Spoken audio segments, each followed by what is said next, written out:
হয়েছে।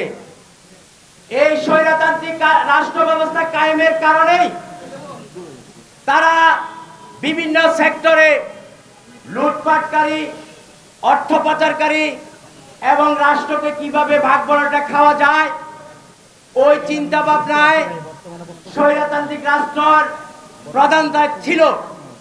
তাহলে এই দেশের যে জনগণ 24-এ যে বিপ্লব করে থাকে, তাহলে এই বিপ্লবের স্বীকৃতি পেতে হলে তাহলে পাকিস্তানিরা যেভাবে চলে গেছে সেইভাবে এই স্বৈরাচারের দোসররা প্রত্যেকটা সেক্টর থেকে চলে যাবে। কি বলেন?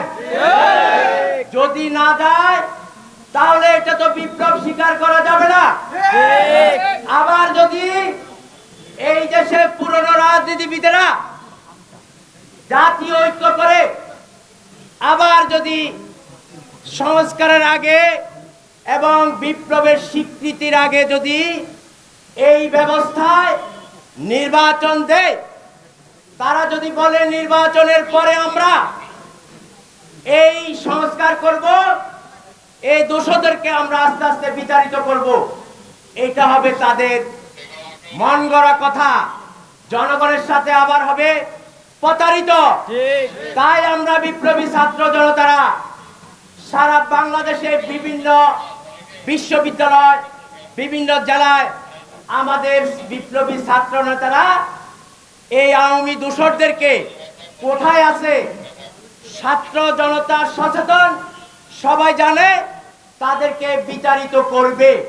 এই বিভিন্ন শুধু উত্তরা ব্যাংক নয়, বিভিন্ন ব্যাংকে তারা অর্থ পাচার করার জন্য যেভাবে তারা সাজিয়েছে, সকল সেক্টরকে বিপ্লবী ছাত্র জনতা ভেঙে দিবে। বিপ্লবের স্বাদ পেতে হলে আমূল পরিবর্তন করতে হবে। আমূল রাষ্ট্রের সকল প্রতিষ্ঠান ঠিক থাকবে, শুধু এই দেশের দোসর যারা আছে তাদেরকে সরিয়ে দিতে হবে।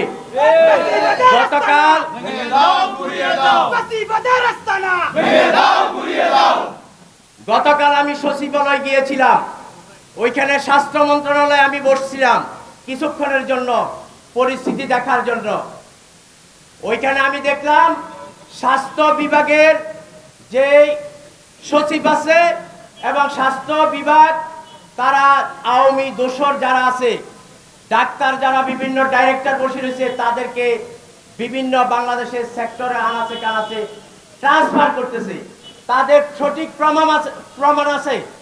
এবং আমি সচিবালয় দেখেছি, জ্বালানি মন্ত্রণালয়ে সেই কাজটা চলতেছে এবং সকল মন্ত্রণালয় আস্তে আস্তে কাজগুলো চলতেছে, আমরা দেখতেছি। কিন্তু এই ব্যাংক সেক্টরের কাজটা চলতেছে না। উত্তরার ব্যাংকে যে দোসর রবিউল, সে এত বেশি দুর্নীত করেছে, আওয়ামী পরিবারকে সবাইকে সাজিয়ে বিদেশে পাঠিয়েছে।